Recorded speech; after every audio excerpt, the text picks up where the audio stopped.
In a world where insanity reigns supreme and safety pin manufacturers are running out of metal for the diapers of the leftists, it's comforting to know an ancient, fat, long-haired, bearded reprobate has your mind in mind.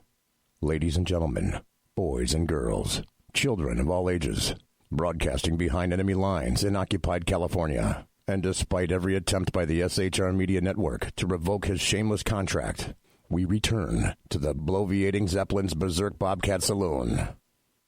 You're listening to Late Night Radio on the SHR Media Network. Caution, there will be mature themes explored and potentially adult language used. If conservatarian words, phrases, certain concepts, or rhetoric offends you, tune out now.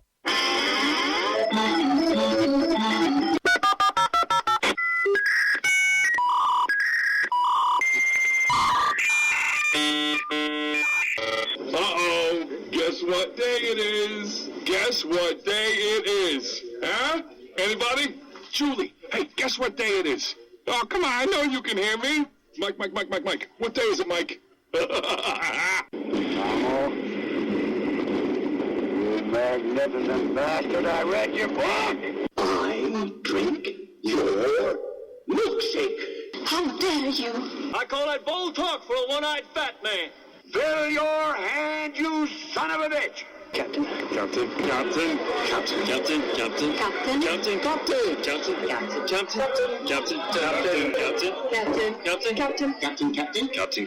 Captain. Captain. Captain. No, not yet. Not yet. Don't pass out on me yet. Of course you realize this means war. Freedom is never more than one generation away from extinction. We didn't pass it on to our children in the bloodstream.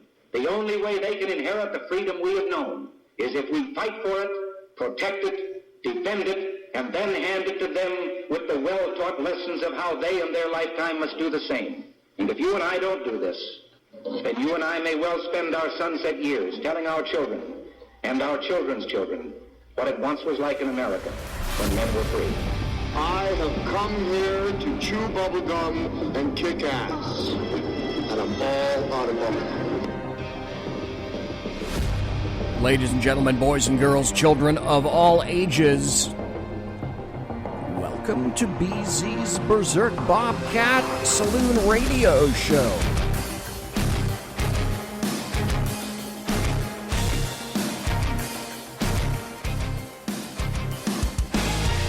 Tonight, it is April the 22nd, the year of our Lord, 2021. Folks, you're in the saloon where I'm broadcasting behind enemy lines in occupied California. Always spelled with a K. A mere 2 miles east of the locus of evil on the entire left coast, the Bill Mill, the belly of the beast, the Capitol building in downtown Sacramento, 10th and L Streets, and at the end of the show when I exit, the plush, resplendent, sumptuous, and palatial SHR Media studios. I'll be smelling the odoriferous stench of sulfur, brimstone, and evil emanating from downtown Sacramento. Be forewarned, what you're about to hear for the next 2 hours consists of my opinion and my opinion only. The saloon is serving stiff drinks. Facts, history, logic, rationality, proportion, context, tradition, intent, and common sense. Out the front and back doors, depending on the fear porn quotient. Remember, we don't water our drinks just like we don't water our conversation, politics, religion, crime, culture, economics, race, sex, science, law. We talk about it all right here at the saloon where the speech is free, but the booze is not. This is 2021, and I am done with bipartisanship or compromise. You also have to understand I am done with the Republican Party. 2021 is going to be the year of retribution, revenge, and punishment of conservatives. So let there be no mistake. It's war. And if loving my country makes me an extremist, then so be it. Tonight in the saloon, we have a returning very, very special guest, the author of any number of books. I have them all. Now, what I mean by that is I don't just have them on Kindle. I have them in dead tree variety. And I I should ask that question. Damn it. And I haven't asked that question yet. Okay, remind me, folks, and I will ask that question because tonight my guest is thriller, crime, suspense, science fiction, war, and now Western writer TERRENCE McCAULEY, author of 16 books now published by Paulus Books and most recently by Pinnacle Books and now Berkeley Books. TERRENCE McCAULEY, how are you, sir, this late evening? I am doing just fine, my friend. How are you? Excelente. That's Spanish for excellent. Now, I again need what? I again need to remind everyone that it's 8:06 right now on the far left coast. That means it's 11:06 where Terrence is in the state of New York right now. So, again, one of the first things that I have to say is to all my East Coast guests, thank you, sir, for staying up so very late. I really appreciate it. A little did I know when I started the show that I would be getting, I don't know, probably 70 to 75% of my guests from the East Coast. And there I was thinking I was going to start a late night show. And again, thank you for staying up late because it's, for fuck's sake, it's a late night show. Well, that's what it's all about. I know, it exactly. Wouldn't be good if it was at 9 in the morning. Exactly. And that's the dealio on that is I love doing live stuff. Now, everybody's been saying, BZ, because that's my name, BZ, go do podcasting. Record your GURP early, and then you can disseminate it out at a later time and a later date, like, professionals do, because most people don't do real, actual live stuff anymore, except I came from live radio, and that's what I really enjoyed doing. Folks, I spoke to, boy, this is going to go back. This is going to date. I don't know if even you remember this, TERRENCE McCAULEY. I spoke first to Terrence on August 9th of 2017, then on December of 2017, and that was following the release of his book, A Murder of Crows. Then August of 2018, then two more times on January 16th of 2020, and then September 3rd of 2020, and I probably forgot some times in between in 2019, so that's like 6 or 7 times right now. Right. So since then, Terrence, other things have changed. You have written a veritable ass load. Folks, if you're watching on YouTube right now, do you see my cupped hands? That is the illustrative indicator of an ass load. So if you can fit it in there, that's the BZ equivalent of an ass load. So you can immure that. You can take a photo of this. If you're watching on your phone, do the screen capture thing, because that's the definition of an ass load. Just a little important safety tip from me to you. Having said that, however, you've been on a whole bunch of times, and I really appreciate it that you continue to come on because, number one, I really enjoy your books. I'll get into that in a moment, but I just happen to think you're a really, as I wrote in promos today, I happen to think that you're a really good soul. Thank you, Paul. You're a good person, and that you write, you're the kind of guy, and if I ever do this, if I ever get up into the Northeast or New York, you're the kind of dude where I'd like to sit down in a bar somewhere and have a beer, and I bet we could talk some real shit. I bet we could go over all kinds of crazy wackiness that has occurred in our lives. And I don't say that lightly. There aren't that many people that I would be willing, because generally I hate people, that I would be willing to sit down and spend my time with. And so the reason I have you on is because you're a good dude and you write great books. Now, thank you, pal. I appreciate it. You have had a bunch of kudos to you.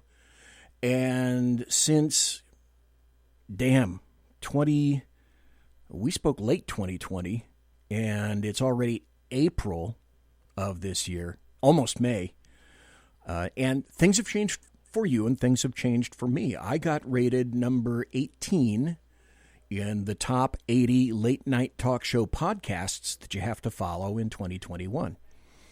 So congratulations, by the way. I congratulated you in private and congratulated you in public. You did, and I'm really honored about that. So the audience is explosioning. I'm not sure what language that is. Perhaps Zephronese, because the people from Zephron come and visit every once in a while. In any event, since then, we've gotten to know Terrence in a bit of his background, your history, your being a proud native of the Bronx in New York City. And I've never been to New York, Terrence. The closest I got to New York was, when I worked for the feds. So other than that, I've never been to New York. So what is, when people say they're from the Bronx, what does that mean, Terrence McCAULEY, to people that have never been there or don't know what that means? Right. It means a bunch of different things to a bunch of different people. I was born in 1974 when the Bronx was infamously burning during the World Series. And to give people a little bit of perspective, I was born in a hospital about 60 city blocks north of Yankee Stadium. And probably about 50 blocks north. And I lived there my whole life until I was about 27 or 28. So I walked to school my entire life, like a lot of people do in the suburbs. But for me, it was in the city, and it was a unique environment because people figure, you're from the city, you're a white guy, so you grew up in an affluent neighborhood. Well, that wasn't the case with me. I grew up in a neighborhood full of people from elsewhere or people of color. And so technically me and my other friends were in the minority. And that gives somebody a different perspective on life. And it gave me a sense of what other people go through every day, the kind of struggles they face, because it had nothing to do with race or religion, but it had everything to do with coming from the same economic background, middle class, lower middle class. And to be from the Bronx, my area of the Bronx anyway, that's where I learned how important a good day's work was, how to treat people with respect, and how to make sure you treat others as you would like to be treated, which isn't really revolutionary. It's just common decency, in my opinion. But these days, it seems like it's a gift people have to learn. That's a little ridiculous to me. That could be a 28-hour story for another day if we were to go there and address all of that GURP. For whatever reason, people seem to think that when you are in New York or come from New York, you're living in one of those 75 floors, really great, cool buildings right across from Central Park, because that's what everybody sees on TV, and apparently that ain't true. So thanks for updating. Yeah, I mean, everybody sees a Woody Allen movie and they think, that's the way New Yorkers are. That's not the way New York is. It's not the way it is for 90% of the people, and it wasn't like that in the 1970s when he made a lot of those movies. He shows his stuff is beautiful. If you look at his movies, not him personally, but if you look at his movies, you'll see a certain type and a certain socioeconomic background. Not to get too nerdy about it, but it's usually fairly wealthy, well-educated white people all in the same part of the city. And where I grew up, which is in the borough north of Manhattan, it was a completely different upbringing. So, I understand why people have a certain idea of what it is like to be a New Yorker, but it's like anything else. When you dig a little bit below the surface, it's not always the same. We'll get back to New York. And having grown up in New York plays a fairly major role, actually, as sort of a personality in a good deal of your books, because that's what you know. Yeah, that's what I know, and I also use a lot of what I love and what I love about New York in my books. As you've known, I've written books that were set in 1930s New York, which combines my love of history and my love of the city and my love of politics. And, back before politics was a contact sport, when it was about more than just insulting people, and it was about actually a common good and a common order that benefited as many people as possible. I wrote about Tammany Hall, which was the most corrupt political organization in the history of the United States. But I wrote about it because I was able to do so in a historic context that let me write about the history of the city I love, and about a genre I happen to like, which is crime fiction. So, and then in my later thrillers, I would like Sympathy for the Devil and the University series. I was able to talk about modern day New York and a lot of my experiences in there. So New York and settings in general are often the hidden character in a lot of my work. When you mentioned that, and characters and New York and authors, for whatever reason, my fetid little curled brain immediately moved over to James Ellroy, the crime author there, who he is. I don't know if you've ever read any James Ellroy. People, oh God, yeah, I've read a lot. People tend to either really love him or hate him because of his style. But he really has a love-hate relationship with Los Angeles, and partly I believe that's because, and folks, I recommend, number one, obviously I recommend that you get Terrence McCauley's books. Duh, that's why we're here tonight. But I also recommend that you at least maybe take a peek at a James Ellroy book, and you'll either be hooked or you'll go, not my cup of tea, dude. Not my cup of tea. His earlier stuff, when he's writing about the LAPD from the 60s and the 70s, not so bad. But through a lot of his other books, he drags the LAPD through the coals. And what a lot of people don't know is his mother was killed in Los Angeles. She was a prostitute.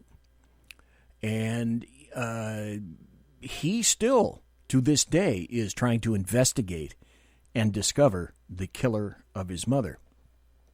So it's a unique relationship between locales and authors. Okay, back to Terrence McCauley. Get out of my brain, folks. So, Terrence, you spent the first 27 years of your life in the Bronx. This is from memory. Let's see if I can pull it out of the rat hole. You graduated from Fordham, and the way that I remember that is Vince Lombardi went there on a football scholarship. Yep. You wanted to be an FBI profiler, and then you changed your major. You were a poli-sci major.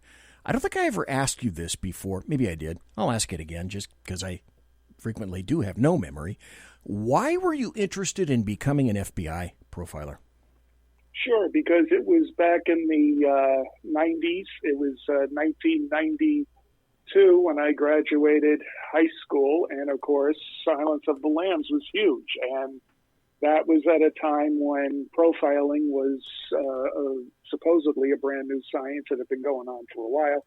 But after that great movie came out, it was something that I decided that I wanted to do. I had always wanted to have a career in law enforcement, and my father forbade it. All of his cop friends forbade it.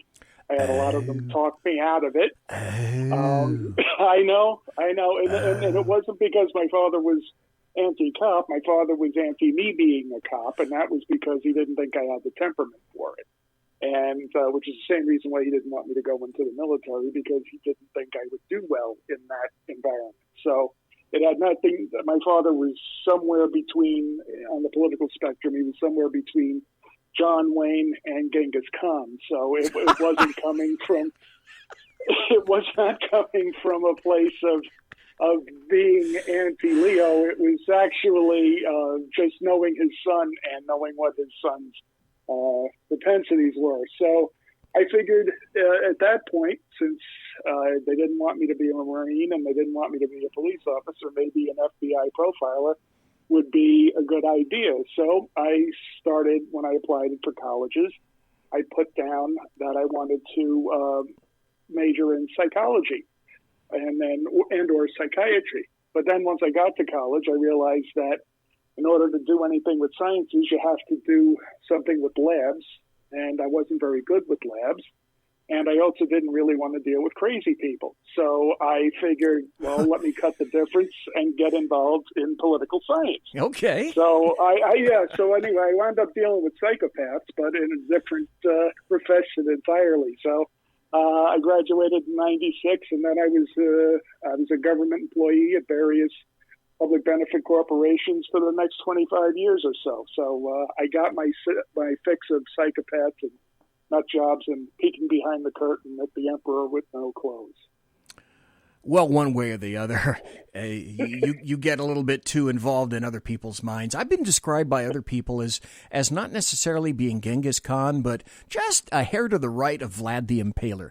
So we'll move on from that. As you mentioned before, you had the luxury of being able to walk to school. You've been working in government most of your life. You were a political, and I'm pulling this again out of the brain. Right. You were a political junkie in 1984. You were like 9 or 10 or something like that. Yep. When the conventions were starting. And you got involved in, I think the campaign, or you were interested in Walter Mondale's campaign right around in then? No, it was back in '84. I was 10 years old, and okay. the Daily News here in New York had a cartoonist who did a layout of all of the convention floors, and he did it for the Republicans, and he did it for the Democrats, and they had the schedule on there. And for some reason, I liked sports, but I latched on to these conventions like you wouldn't believe, and I was sitting there like a little geek watching Channel 13. Because we didn't have cable in my area of the Bronx at that point. And I was checking off events as they happened. And truth be told, back then, I wound up falling in love with Reagan because I saw the It's Morning Again in America commercial. Right. When I was 10 years old, and when, even if you look at that commercial today, all these years later, if you're 10 years old, that's the one that's going to resonate rather than a picture of Walter Mondale or, Dukakis in a tank. That kind of patriotic imagery is going to appeal to a 10-year-old like me, and still does in many ways. So that's when my love of politics picked up, and rather than being one party or the other, I loved the game itself. And then as I grew older, I wound up leaning far more to the right than most people in New York do. God, Dukakis in the tank. What a visual. As soon as you said that. And he had a right to be there, too. Remember, he had a right to be there. I think he was the tank commander in the Army. I think that was the connection to that. And he got ridiculed for that. I don't know. I kind of thought it was pretty cool.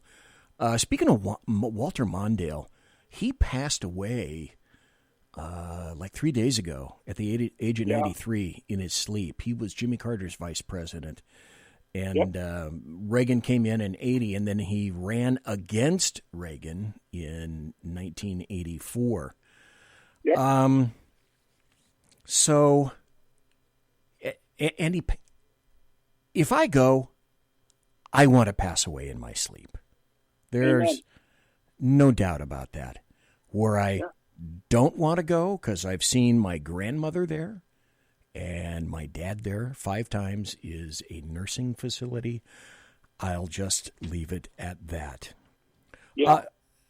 Terrence McCAULEY, you also have a love of, because when I do promo stuff for you on the social media that I have, I love the pictures that you have of cigars. You're a devotee of cigars as well as movies. As a matter of fact, I meant to ask you, the photograph that you have holding a cigar and you're wearing a Panama hat, is that in a large walk-in humidor? Yes, it was in a humidor. It was taken by a good friend of mine, Mark Kraniak, here he lives in New Jersey, but it was taken in a place that just closed, unfortunately, the Nat Sherman Townhouse on 42nd Street, right off 5th Avenue in Midtown Manhattan. And I was a member there. And that area that you see is where the lockers, where members used to have their names on the doors, and they could put their cigars in there, and it was a walk-in humidor. And unfortunately, they've since closed in the past 6 months, but it's a shame because it was a throwback it was a great place. I met a lot of really wonderful friends there, and I miss them and I miss the place. But that's where the picture was taken. And I bet it really smelled good too. It did, depending on who was in there and what they were smoking. Yeah, I mean, they always had a really good selection of stuff. They were always bringing new things in. And that's what being a cigar smoker is all about. It's about relaxing. It's really about, if you're going to do it with people, to bond with them and get to know them and just talk about cigars. They don't have to be expensive cigars. There's plenty of cheap cigars out there that are perfectly serviceable. That's why I'm glad you didn't say a cigar aficionado. I just love doing it, and it helps me to relax. It helps me in my writing, and I've met a lot of really great people by doing it. I think it's a wonderful idea. Darn me for not mentioning this before. Welcome to Ralph Chittum's in Facebook chat. The rest of you people that are in Facebook chat, and I can see there's a bunch of you for whatever reason in Facebook. I only see like a name. So if I don't mention your name in Facebook, it's because I can't see you. So I apologize for that. In the SHR Media chat, we got Mike and the Alaskan, Leslie Holker, and 2 viewers who will not be unmasked because I don't do that here. One of the things that I really enjoy with you is you write in multiple genres. One of the dudes that did that or does that is a guy named Richard Matheson. He worked in science fiction, horror, fantasy. He wrote I Am Legend in 1954. I think they made the Omega Man out of that. And the Omega Man, yeah, and then they did a couple of remakes on it. The Will Smith one was actually, it's called I Am Legend, but that one was closer to another movie that Harry Belafonte did that was good too, but they borrowed a lot more from that than he did from the books. And Matheson also wrote Westerns. Yes. And people from this dates me. If anybody enjoyed Twilight Zone, he also wrote the script for the episode with William Shatner, Nightmare at 20,000 Feet. Right. That was way cool. And he wrote the script for Steven Spielberg's first movie in 1971, Duel. Right.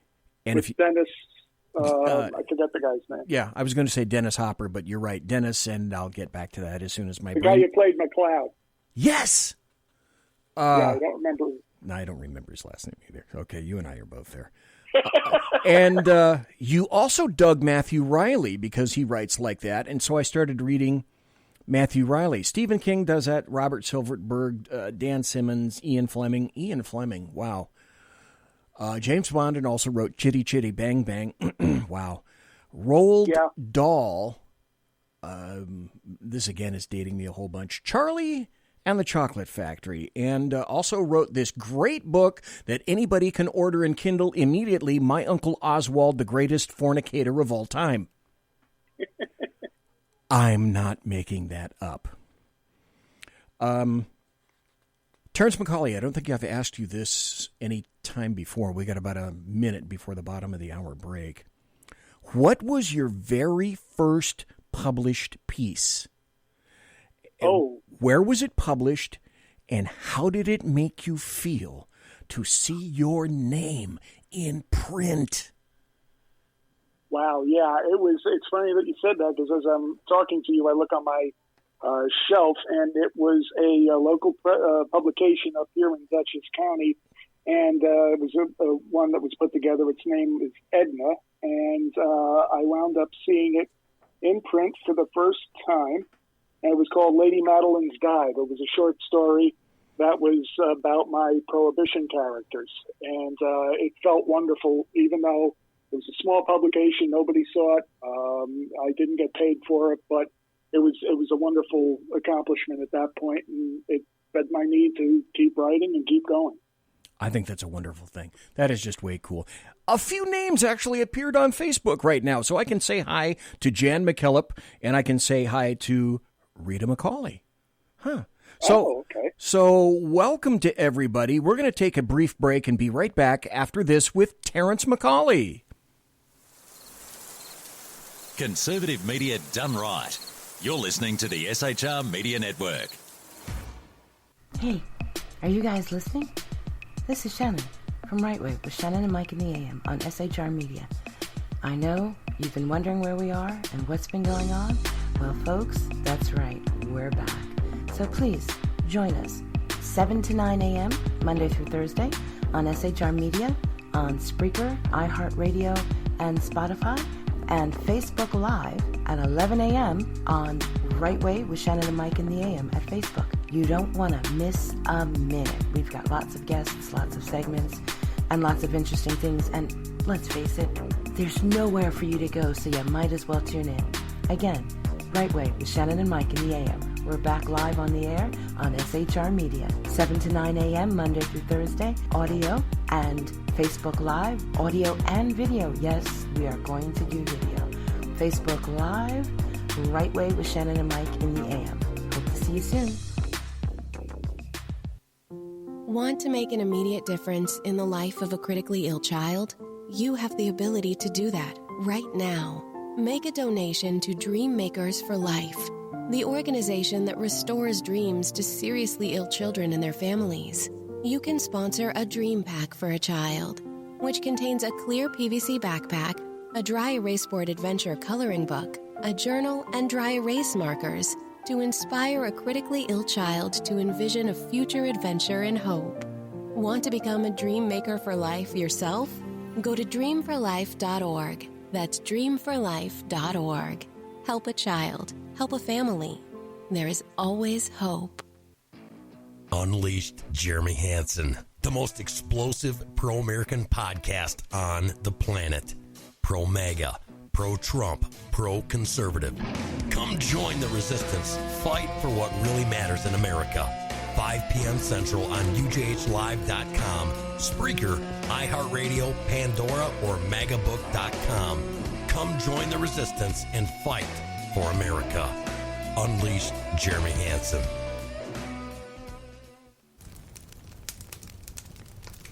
Do you value yourself, your family, your friends? Want to know more about how to survive, thrive, and stay alive in these dynamic times? Listen to Around the Campfire with Kate, Thursday nights and Sunday nights at 8 p.m. Eastern, 5 p.m. Pacific, 7 p.m. Central, only on PSN TV. That's Around the Campfire with Kate. News that nobody in the MSM wants to report. Remember, train hard, train smart to survive, thrive, and stay alive. Conservative media done right. You're listening to the SHR Media Network. And we are back. We're here tonight with Terrence McCAULEY, author Terrence McCAULEY, who I have had on the show any number of times. Great dude, great soul, as I write. And as he writes thrillers and about crime and also about Westerns. We're going to start getting into specifically the books that he writes. Thanks to Leslie for being in chat, the Alaskan, Sergeant Booker, Mike, 2 viewers that are in chat, Jan McKillop, Rita McCauley, and Ralph Chitums. To everybody that's watching in chat right now in both areas, thank you very much. I greatly appreciate it. The only thing I don't monitor is YouTube because I've only got 2 arms and I don't use them very effectively, or so people keep telling me. Terrence McCAULEY, thank you for being here again tonight. You've got 4 books out involving the university. That's published by Paulus Books, linked to your protagonist, James Hicks, a thriller series of novels. And those are in order, and this is how I recommend you read them, although, I don't know, are those kind of standalone? Can they read those books in a standalone fashion, Terrence McCAULEY? Is that something you would recommend? Sure, people can, but I always write with a series in mind in most cases, so I would always say try to read them in order, and that order would be Sympathy for the Devil, A Murder of Crows, and A Conspiracy of Ravens. There's a prequel there called The Fairfax Incident, which I know you've read as well. Yes. So, folks, for those of you just tuned in, I'm listening to, well, of course I'm listening to, but I'm talking to Terrence McCAULEY. He wrote in his university series of thriller books, Sympathy for the Devil, A Murder of Crows, A Conspiracy of Ravens, The Fairfax Incident, which kind of goes back into the history of the university. And Terrence McCAULEY, you also have your New York crime series, and I had to write this all down because I think I said at the beginning, you have 16 books out. Is that close? Is that accurate? Well, with my name on it, yeah, I've gotten about 23, 24 done. I knew I was wrong. That are not out. Some of them aren't out yet, and some of them are ghostwritten, so they don't have my name on them. But yeah, they were. I've been pretty busy over the last 2 or 3 years. Oh, don't think that we're not going to get to that. Okay. Oh yeah, because that's right in the old brain here. You've got the New York crime series. There, let's see. I bought this: The Devil Dogs of Bellawood, Fight Card, Against the Ropes, Prohibition, Slow Burn. Do you put the Fairfax incident in either your thriller area or in the New York area? Because I did. Sure, I would put that in the New York area in the crime noir books that you just mentioned, even though it does serve as a precursor to the Ultimate University series that happened decades later in the modern day. Okay. I recommend Terrence's books these days, especially these days, if for no other reason than our brains, before they burst, need a diversion to give ourselves a break from all the madness. And I said it on, and anytime I talk to you, I'm going to continue to say this. I think it's really exciting to watch you, for me as a reader, to watch you as an author really explodes. And I've said it before, each book you write just keeps getting better. And I find that fascinating because I started at the start, and now 22 books later, it's fascinating to me to watch your skills, your writing chops kind of expand. You stopped being a writer long ago, and you are clearly an author, and it's been a really great journey.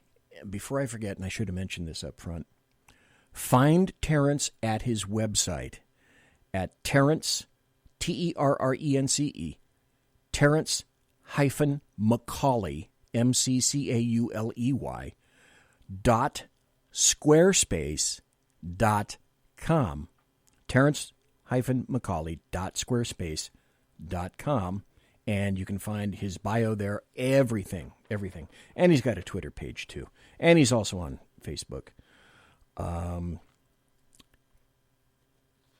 going to have to jump ahead a little bit.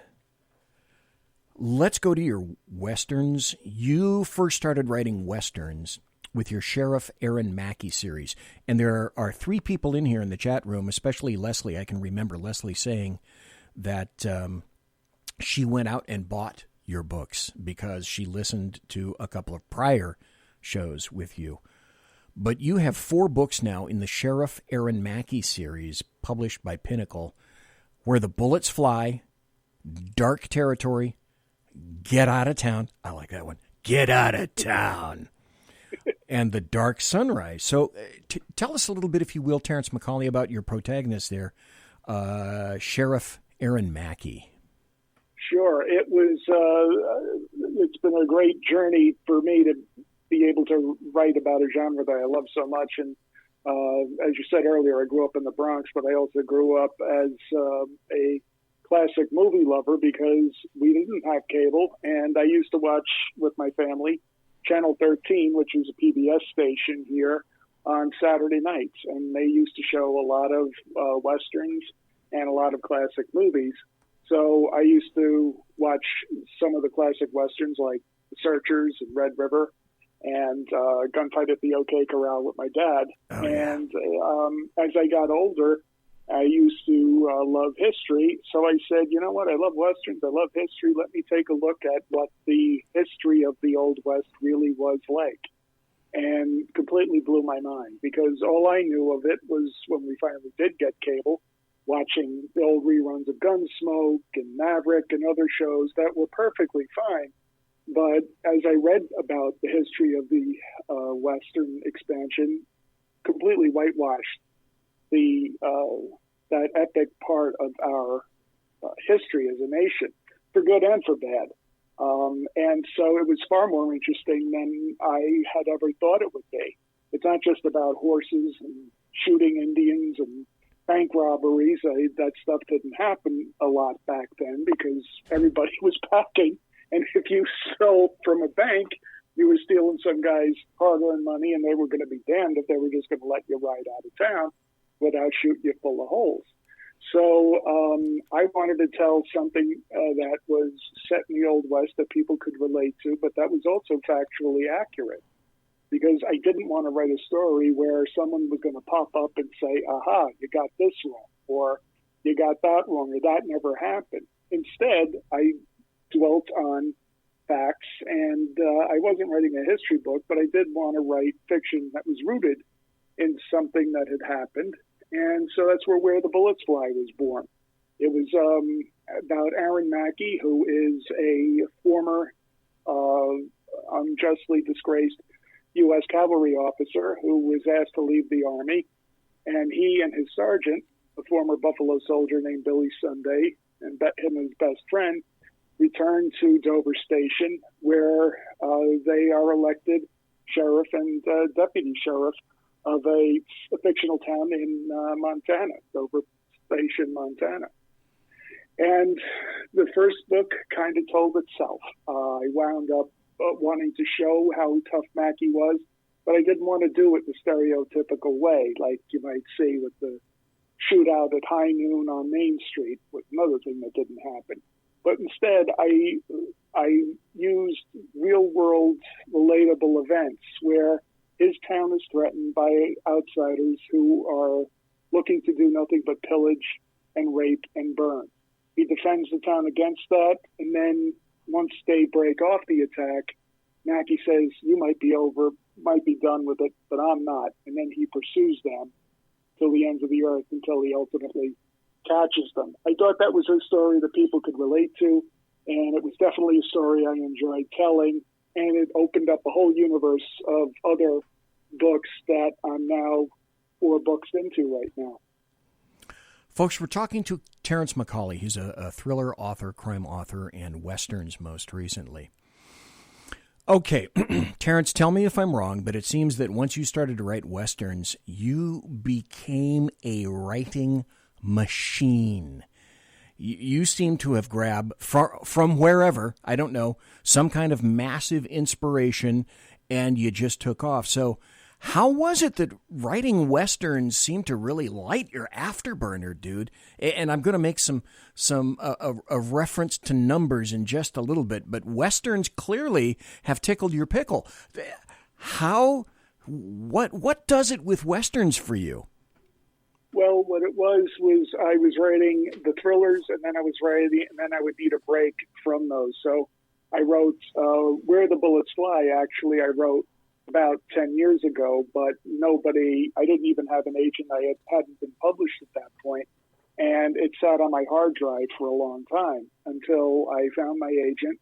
My agent and I sold Sympathy for the Devil and Prohibition and Slow Burn to the same publisher, and he said, what else do you got? And I said, well, I got a Western, but nobody wants that. He said, are you kidding me? I've got a publisher that's dying for Westerns.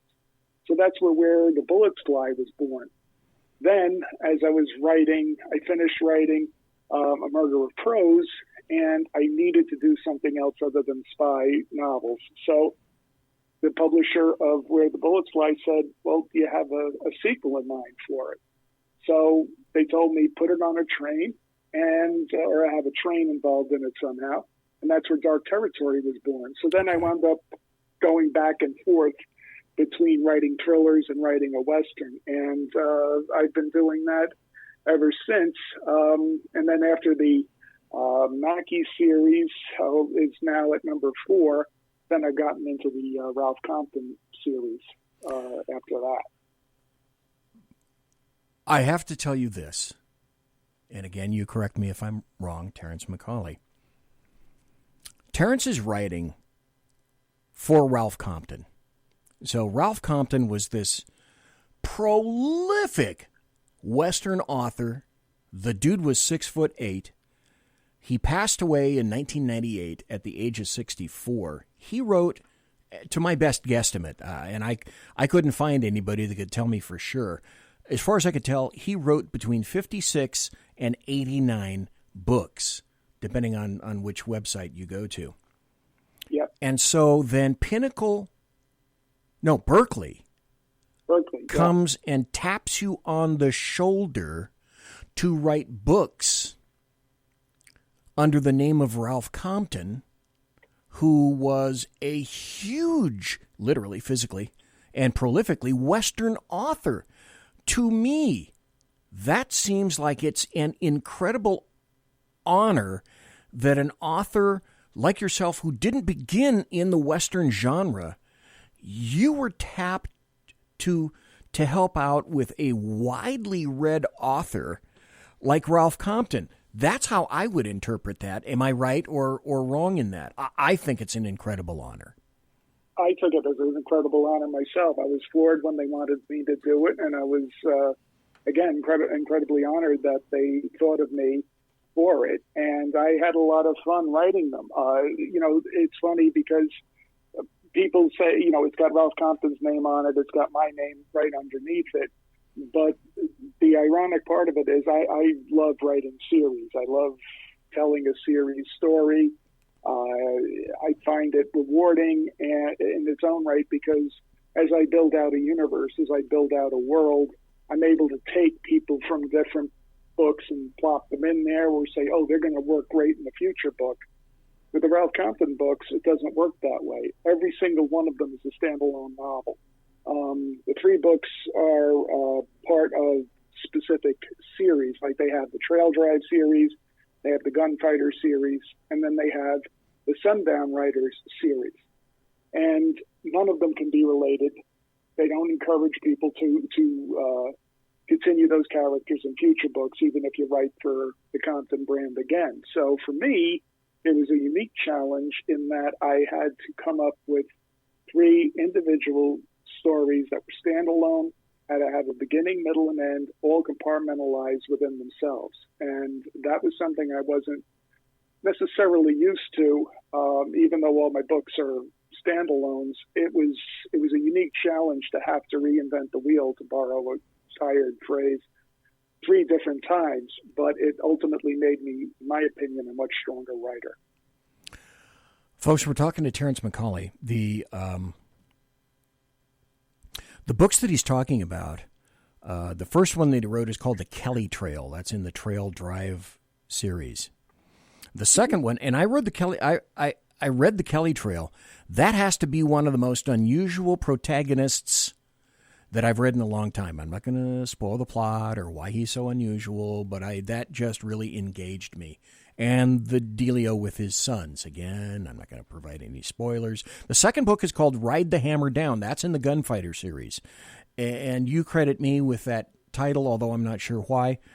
The third in the series is in the Sundown Riders series called Stagecoach to Hell. So I should have asked you this before. In the Sheriff Mackey series, the 4 books, is there a 5th book kind of percolating about in your wheelhouse, do you think?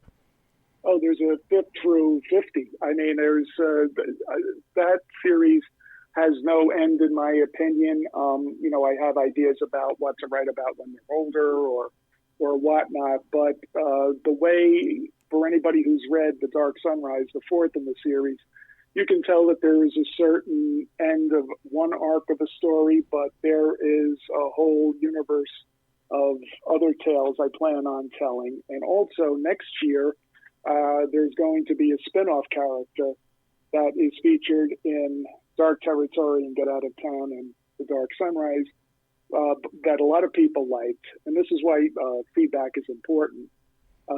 Jeremiah Halstead, he is going to have a 2-book series, at least, hopefully more, with Kensington, and those books will be published next year. Get out of my brain. There's only one room for one person here, Terrence McCAULEY, and it's just me. Because my next question was going to be, when writers write individuals, sometimes they have an adjunct character that don't tell anybody, they may like just as much as their main character. And so, apparently there is going to be a spinoff, which to me, I think that's a great idea. So I mentioned numbers. I think it's time to be blunt. Since 2020, and now I'm going to throw some actual numbers out here. Since 2020, it's 2021, folks, just for those of you brain-addled amongst us, like me. Since 2020, you have had 7 books published. Some authors work at a breakneck speed to put out 1 a year or a year and a half. How the hell have you been able to do this? Do you sleep? Do you eat? And by the way, do you actually still have a day job?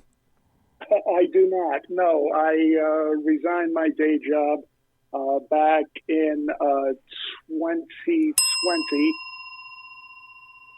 That means I like that. Yeah, it was because the environment was incredibly toxic and hostile and highly political. And I just had, I was 46 years old at the time and said, I deserve to be treated better and I don't need this crap anymore. So I walked away from that. It has not been easy, but I got a supportive family. And I have been writing ever since. Now, it's funny, the productivity had nothing to do with that because a lot of those books were already in the can by the time I walked away. Okay. So I was, I've written, I had a lot of them in my head. And usually the way people love talking about this stuff, I have the ideas for the books in my mind. And then they percolate over time. And by the time I actually start to sit down and write, I don't have to get into the mindset. I don't have to try to psych myself up to do it. It's basically a typing job at that point. And I have an idea. I start typing, and then the entire world that I'm creating unfolds on the screen in front of me. And that sounds corny, but that's just about the best way I can think of to describe it. And it's to expand into something new because I want to challenge myself as an artist. And that's not getting in the room and talking about high art here. It's anybody. I mean, if you're a woodworker, you want to challenge yourself to see if you can't build that kind of cabinet or that kind of deck you didn't think you could before. And I'm the same way when I look at other genres. One that I've been looking at is the Victorian fantasy genre, not steampunk. People can get off on tangents with that, and that's a great genre. It's just not what I'm interested in. Okay. I'm interested in doing something possibly in the fantasy Victorian genre, which we'll see if that works out. But, even if I only stay with these 3 genres, I've got plenty of stories that I'm dying to tell. I just finished a manuscript for another Doherty book because I'd written so many Westerns in a row, I needed to take a break. And I delved back in 1927, and it's tentatively called The Wandering Man. I've got a publisher for it, but I'll talk about that at another time. And you'll find this interesting. It's loosely based on the Albert Fish case. And I'm sure some of your listeners have heard about it. And if you haven't heard about it, it's definitely something to research because it was a fascinating and horrifying and terrifying case. But it's interesting to know that kind of thing happened in 1927. Wasn't that New York? Yes, it was.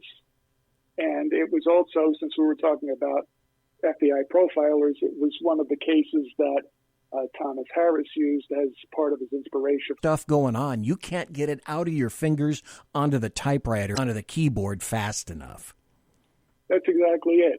It's more, like I said earlier, like a typing job. And believe me, there's some people have said, all I do is report what the voices tell me. No, that might be their case. It sure as hell isn't the way it is with me. I've got, I don't have anybody talking to me or think this is divine inspiration, but I do think it's a gift. And I do think that I train my brain to work in a certain way where I allow an idea to ferment and then I sit down at the computer and I put in a lot of hard work, because if you just want to tell people you're a writer, anybody can do that. But ultimately, it's your ass in the chair, your fingers on the keys, and churning out product. whether it takes 1 year or it takes 6 months or it takes 10 years. It has to have a beginning, a middle, and an end. And there's no way to get around putting in the hard work.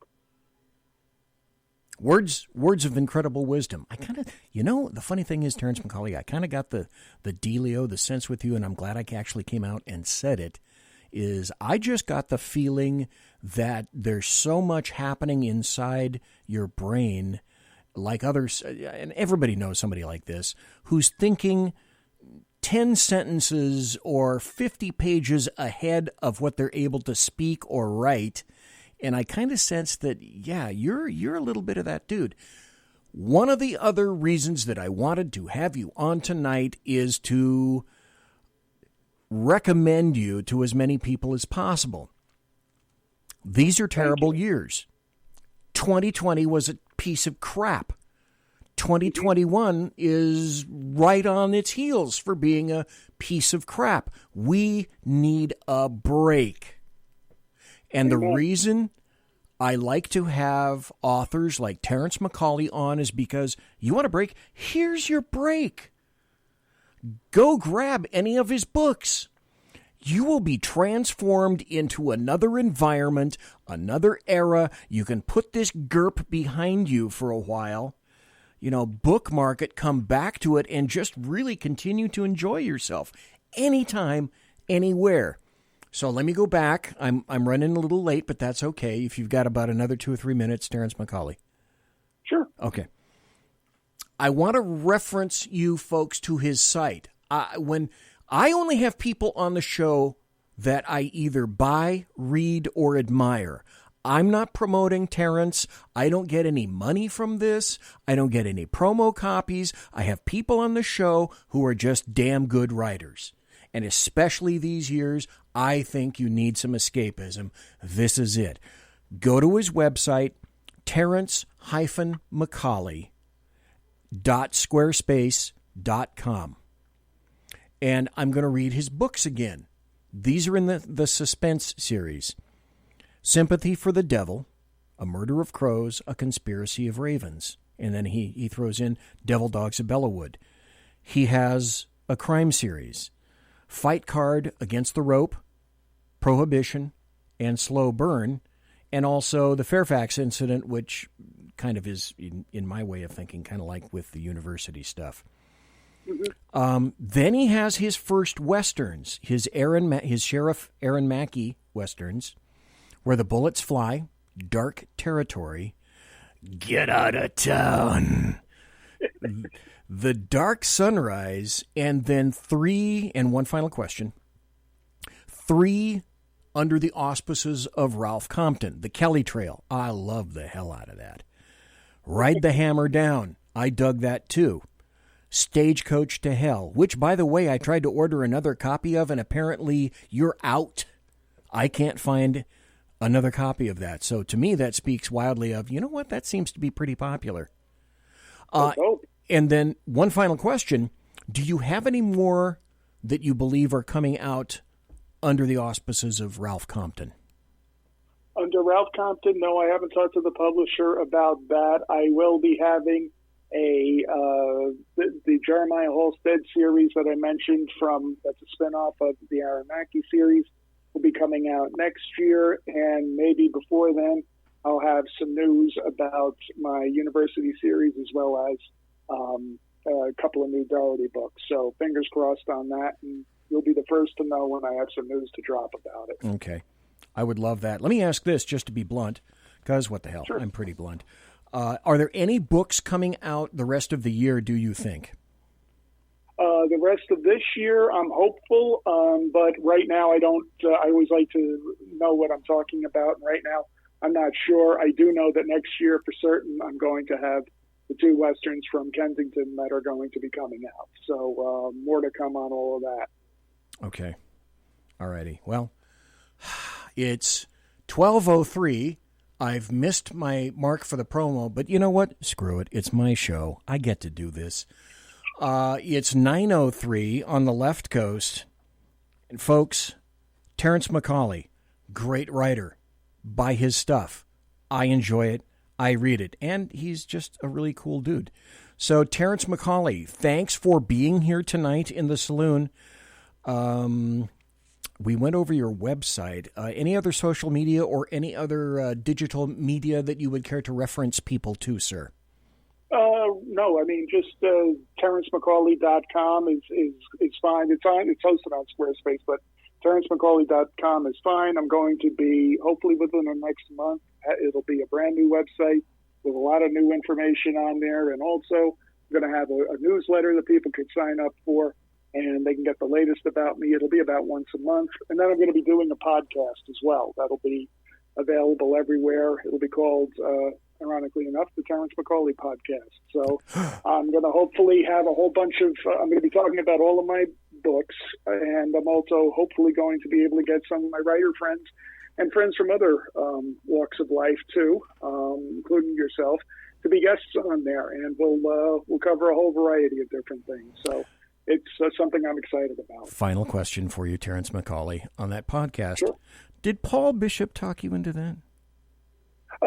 No, I did get inspired from Paul on any number of ideas. I mean, he's been a very good friend to me and a mentor to me since I've gotten into this business, and all the way back to the fight card books, and then every step of the way since. Another writer I highly recommend that everybody who listens to you should read. And yes, he had me on his podcast, and I said, you know what, he talked me into it. He says, it's a good idea. You might want to give it a shot. And as usual, he had a great idea. I still got to get him on the show. I read some of his books under, he wrote, oh God, you guys are going to love this. He has a female character that works for the LAPD called Faye Croker. I love that name. I love that name. Yeah. Yeah, and he's a phenomenal writer. And another guy to watch out for, he's also a great friend of mine, also former police officer, Sean Lynch. He is going to he has a bunch of great Westerns out from Kensington. He's also going to have a thriller come out from Kensington that's set in the modern day, and you got to get him on your show. You would love Sean. Okay, a note to self. Let's go on the internet right now. How do you spell his first name? S-H-A-W-N? S-E-A-N Lynch, L-Y-N-C-H. Okay, alrighty. I just put it in my favorite search engines to see if I can find him. All right, I'm going to do that. Love to get Sean Lynch on, and also like to get Paul Bishop on as well. Oh, yeah, you and Paul will talk for hours. He's a great guy. So again, Terrence McCAULEY, thanks for going into overtime for you. And now it's 7 minutes after midnight on the East Coast, for hell's sake. Good God. So go to bed, mister. Thank you, sir. I certainly will. For being here. Much. I greatly appreciate it. God bless you, sir. Take care and be safe. You too. Be well. Talk to you soon, and thank you to everybody who was listening. Thank you. Great dude, Terrence McCAULEY. I'll be right back after this. Conservative media done right. You're listening to the SHR Media Network. It is he that is me, bringing perspective from across the sea. Join me, Jack Alexander, 4 days a week for the Jack Alexander Experiment podcast, as I take a unique outsider's look at the news and issues affecting life and liberty here in the USA. I'll show you what the mainstream media refuses to. Politics, border security, defense, healthcare, travel, nothing is off limits. Catch the Jack Alexander Experiment podcast each Monday to Thursday on Facebook, YouTube, and everywhere good podcasts can be found. Also, check out the website, www.jackalexanderexperiment.com. Come listen to the bloviating Zeppelin's Berserk Bobcat Saloon radio show, Tuesday and Thursday nights at 11 p.m. Eastern, 8 p.m. Pacific, for the best in late-night conservatarian wireless talk radio at shrmedia.com.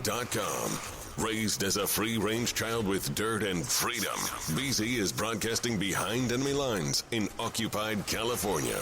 Jump into our plush, sumptuous, palatial, and resplendent chat room at shrmedia.com. Now, with 18% more umbrage and 20% more bulbosity than previous shows, and with delicious Liberty additives. Remember, BZ realizes that with great beard comes great responsibility. No chinchillas were harmed, embarrassed, or the focus of any sarcasm whatsoever in the making of this ad. It's your business diva here, Melanie Collette. I am inviting you to a front row seat as I discuss some of the most intriguing details of wealth and finance with today's movers and shakers in the world of business. Listen in and discover financial truths on a global, domestic, and household scale. Uncover topics that will impact your wallet today and in the future. Money Talk with Melanie airs Monday through Friday, 5 p.m. East, 2 p.m. West, right here on SHR Media and High Plains Pundit Talk Radio. You can't afford to miss it. After 6 years covering terror and corruption, the Unpleasant Blind Guy is making a change. I'm Dave Milner. Join me on Spreaker and YouTube through SHR Media and on the Western Free Radio Network as I team up with Jeff Mitchell, host of the English Defense Elite radio show on blogtalkradio.com. Check show pages for airtimes. It's the Unpleasant Blind Guy. On EDL Radio. There's no surrender, ever. Because truth is not always pleasant. Conservative media done right. You're listening to the SHR Media Network. And we're back. I'm back. That was Terrence McCAULEY in the Saloon, telephonically speaking, talking about his books. Otherwise, there's so much to talk about. I'm going to give you folks an update. I wrote about it at shrmedia.com, but I'm going to talk to you guys about it right here for just a moment. I've told you before, and you knew to expect this, that SHR Media is going to be changing. Sackhead Sean is going to be leaving California because he, like me, wants to get the hell out of here. And Sackhead's Clint is engaged in his job so that he probably will never, ever have the opportunity to come back. I indicated before that we're going to lose this studio. It really is a studio. It takes me 20, 25 minutes to get here, one way. And so there have been, since 2016, some really, really great times here where I've engaged with Sackhead's Clint, Sackhead Sean. I first stepped in and just listened to them for quite some time. Then they were kind enough to let me on the Sackheads radio show. And so the three of us were considered the Sackheads for a while. And then Sean had to step away from the Sackheads radio because the hours of his job changed. And that was a bummer. That was a real kick to the groin.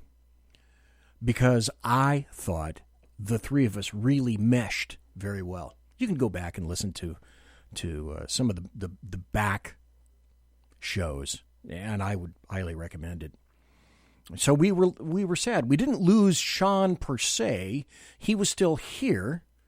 He lives in another portion of the studio because I told you this is a house. And the back area of the house is a separate studio that we pay for, that we rent. So it's not like I didn't see Sean anymore, but I really missed him in the Sackheads radio show. Then that's when Clint and I started the Shat Show. Because this is how you do it. First you come up with the acronym Shat. Then we had to figure out, okay, what's that stand for? Well, SH, that's how we got the Shat, SH, Sackheads. So we knew we wanted to keep Sackheads in it. And Shat, that's it. Now we had to come up with matching the A and the T.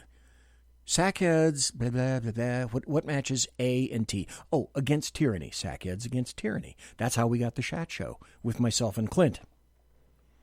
And then Clint started to get really busy with his job, and we replaced the Sackheads radio show on Wednesdays. So at one time, I was responsible for an hour on Monday, 2 hours of content on Tuesday and Thursday, and then 2 hours of content, which was a real load off my brain to just relax and enjoy riffing with Sackhead Sean and Sackheads Clint. I loved the Sackheads radio show. That was my fave. Clint and I came back, did the chat show as best we could. Clint got really engaged with work, so the chat show had to go away. I have tried to keep up my show as much as possible, but I too have been having some issues because I too, like any normal sane person, wants to get the fuck out of California. Always spell it with a K. So what I've been doing, and just to let you know, I will try to keep everybody appraised. The studio is going to be going. The studio has to go. This house is being sold. So what's happening is that, at least in Sacramento, which is east of the Bay Area, because the Bay Area, San Francisco, and the environs around there, they really are a shithole. San Francisco is a pus-ridden, festering town, which is so sad that I haven't been back to it in 4 years. And I know I'm not going back. Screw San Francisco. They've brought this on themselves. That's a story for another day. But all the people that are in the Bay Area and San Francisco are fleeing the fuck out of that area, and they're buying up homes around here in Sacramento. So people are, if they're not fleeing California completely, but mostly they just want to get the hell out of San Francisco. Note to self. Note to prospective Sacramento purchasers. Come here first. And that's why I'm not going to be around. That's why I wasn't around like last week and a couple of days before that. I'm looking for new homes. I'm getting the hell out of Dodge. I'm selling my cabin up at the 4,000-foot level in the Sierra Nevada mountains. My wife's going to have to sell her house. So we've been going out to various states to look and find new property.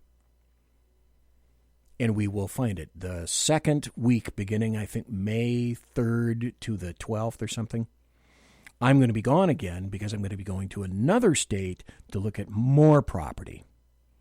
So the show is going to be catch as catch can for a while, just to let you know. I'll let you know when I'm here, and I'll make appropriate announcements for all of that.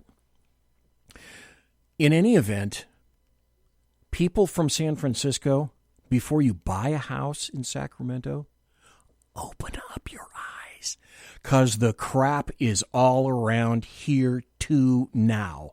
Downtown Sacramento, like any other leftist city, features plywood festooned all over the windows of businesses in the downtown area. Like that, there are bums and pieces of human flotsam everywhere in the city of Sacramento, and also dribbling out into the environs in Sacramento County.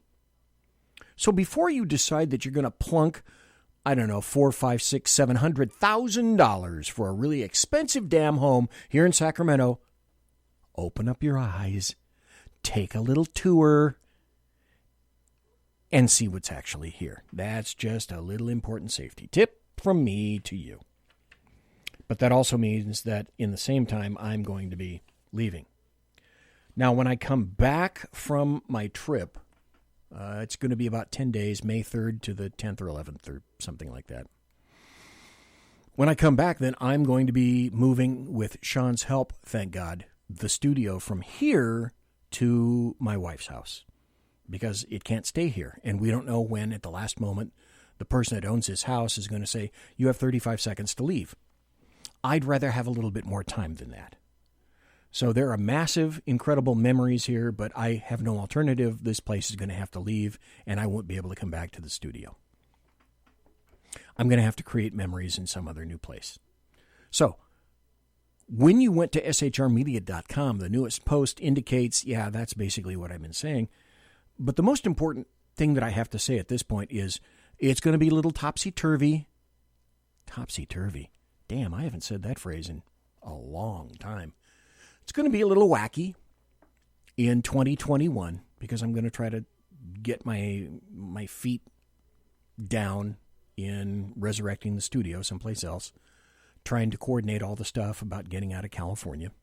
And then ideally, when I get in an actual real state with a little bit of freedom and mostly people that speak English, then I can relax a little bit. But up until that point, it's going to kind of be hit and miss. So if you're on or haven't been, go to shrmedia.com, quick like a bunny, and you'll see sort of a recap of the various shows that I mentioned. And also a little bit of a historic retrospective of the shows and some photos that I threw in for good measure. To everyone, I'm not going away. To everyone, SHR Media is not going away. Sean is going to have a real job.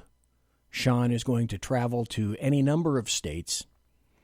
Clint still has his job here, but he's so busy with what he's doing, he literally has no time. So Sean and Clint being involved in SHR, that's not going to happen anymore.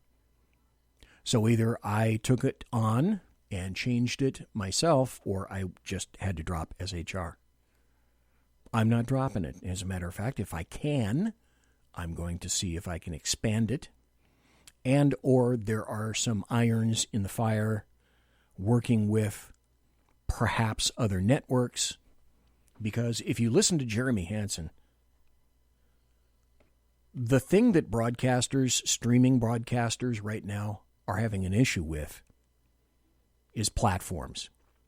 And I, like everybody else that's conservative, I'm expecting one day to look at YouTube or to look at Facebook and simply hear, you're struck out and you're never coming back. So we have to have some kind of a video, if you want to do video, we have to have some kind of a fallback video position. And that's what we're all looking for right now. We may have a couple of things identified before everything gets stupid, crazy fucking stupid, because I think it's going there. So we hope to have had some things identified. And as soon as anything becomes a little settled, a little bit more immured, then I will keep everybody updated as to what's going to happen. On that hand, having been said, you would expect no less than this. The Bloviating Zeppelins HeyJackass.com Chicago Death Toll Update. Courtesy of Chicago Mayor Lori Lightfoot. That's right, kids. HeyJackass.com, illustrating Chicago values. This segment important more now than ever before. Go to HeyJackass.com, HeyJackass.com. Again, illustrating Chicago values. April to date. Shot and killed 39, shot and wounded 176, total shot 215, total homicides 43. Week in progress, April 18th to April 24th. Shot and killed 6, shot and wounded 24, total shot 30, total homicide 6. Year to date, woohoo! Shot and killed 74. Oh, I'm sorry, 174. Shot and wounded 778. Total shot 952. Total homicides up to April 186. Hey, no problem. In the 2021 Chicago shot clock, a person is wounded every 2 minutes and 48 seconds, and a person is murdered in the city of Chicago every 14 minutes and 19 seconds. Woohoo! The Bloviating Zeppelins HeyJackass.com Chicago Death Toll Update. Courtesy of Chicago Mayor Lori Lightfoot. And what a great feather in the cap those numbers are to the fabulous Lori Lightfoot. Otherwise known, she's kind of hesitant to say this, but otherwise known as, well, Admiral Akbar. You'll get that. Let it sink in for a second. Also, I have this. It's time for happy stories and good times. You know, I was thinking that if ever I could put together a promo for the Democrats, if I could somehow hone my editing skills, an audio promo for the Democrats would sound something like this. If you'll play for me, apparently you won't. Okay. Isn't that funny? Okay, let's refresh and go again. Are you sick and tired of your calm, peaceful life? Are you sleeping too well at night? Is your city too safe? Well, not anymore. Introducing Democrats. Politicians so incompetent, they'll fill your neighborhood with riots, looting, rampant violence, and even homelessness. The secret is a special blend of corruption and good old-fashioned stupidity. No more pesky law and order. When Democrats are in charge, nobody's safe. Simply vote for Democrats, sit back, and watch your neighborhood burn to the ground. But wait, vote for Democrats now, and they'll include rolling blackouts, election fraud, cancel culture, taxes, and more taxes. Democrats, bringing chaos right to your front door. And that's what you want. Here's another happy story, since I do have a few. No one wants to mention this, and I bet you haven't even heard this yourself. This is from the Gateway Pundit.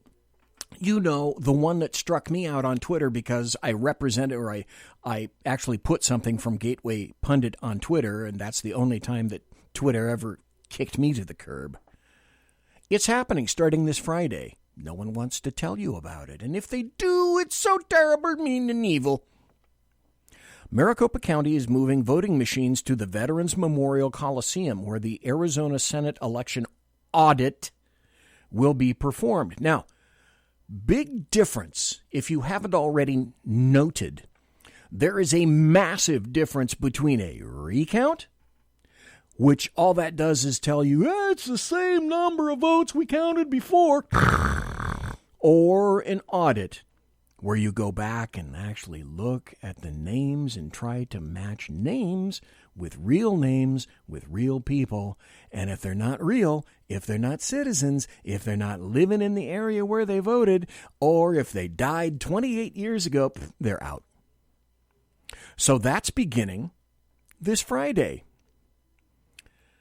The voting machines in Maricopa County are being moved right now to where the auditors selected by the Arizona Senate will perform their audit of the 2020 presidential election. And I think that's a wonderful thing. But nobody wants to let you hear about that.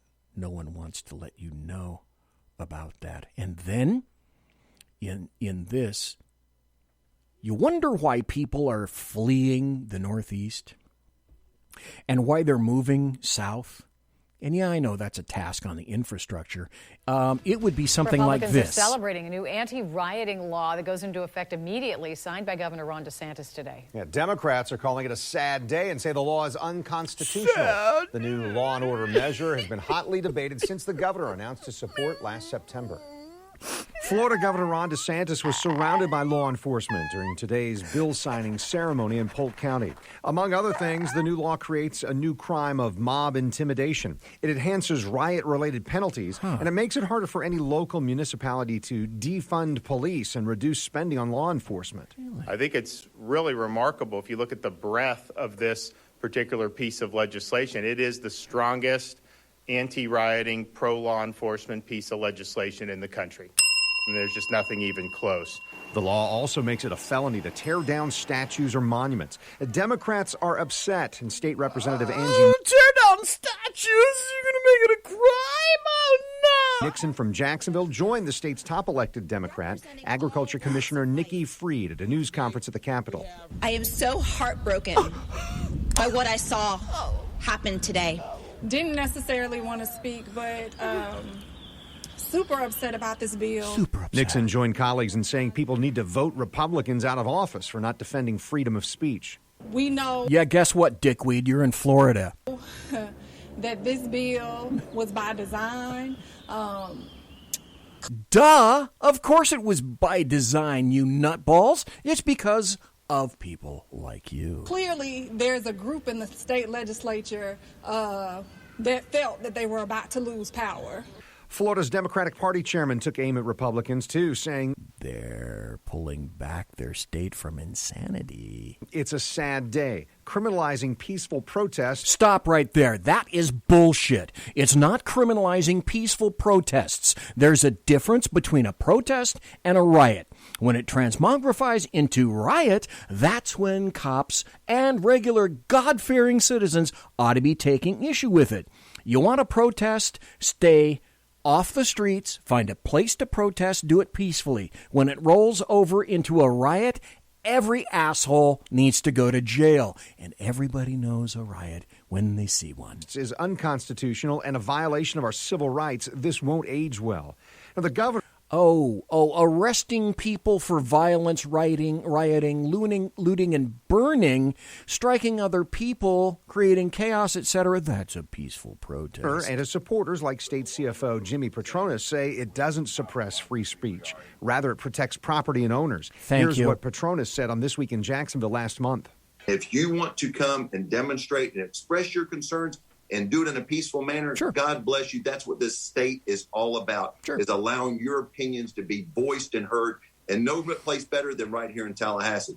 But if you decide to hurt somebody else or damage somebody's property, you know what? That's not welcome in the state of Florida. The governor said Monday the measure grew. How judgmental is that? That is terribly judgmental. Grew out of protests following George Floyd's death last May. DeSantis signed the bill as closing arguments took place in the Derek Chauvin murder trial in Minneapolis, something not lost on opponents.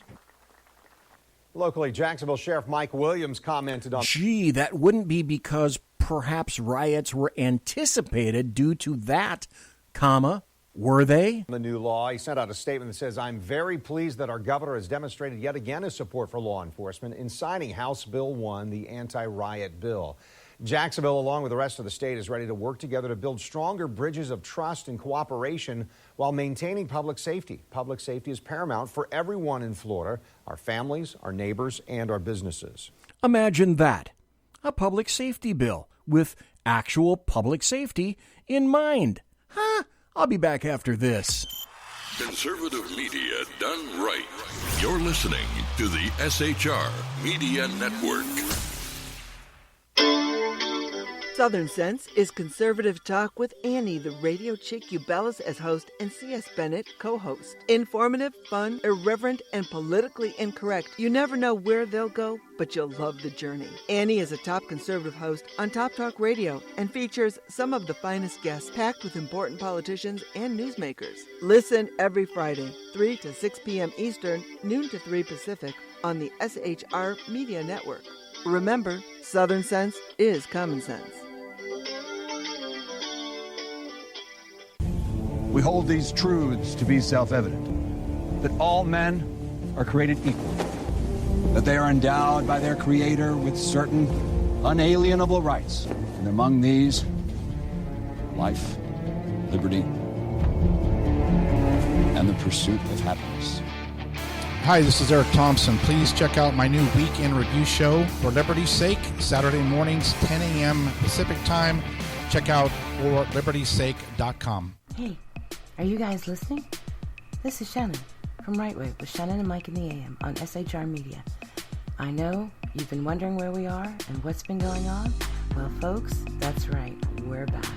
So please join us 7 to 9 a.m. Monday through Thursday on SHR Media, on Spreaker, iHeartRadio, and Spotify, and Facebook Live at 11 a.m. on Right Way with Shannon and Mike in the AM at Facebook. You don't want to miss a minute. We've got lots of guests, lots of segments, and lots of interesting things. And let's face it, there's nowhere for you to go, so you might as well tune in. Again, Right Way with Shannon and Mike in the AM. We're back live on the air on SHR Media, 7 to 9 a.m. Monday through Thursday, audio and Facebook Live, audio and video. Yes, we are going to do video. Facebook Live, Right Way with Shannon and Mike in the AM. Hope to see you soon. Conservative media done right.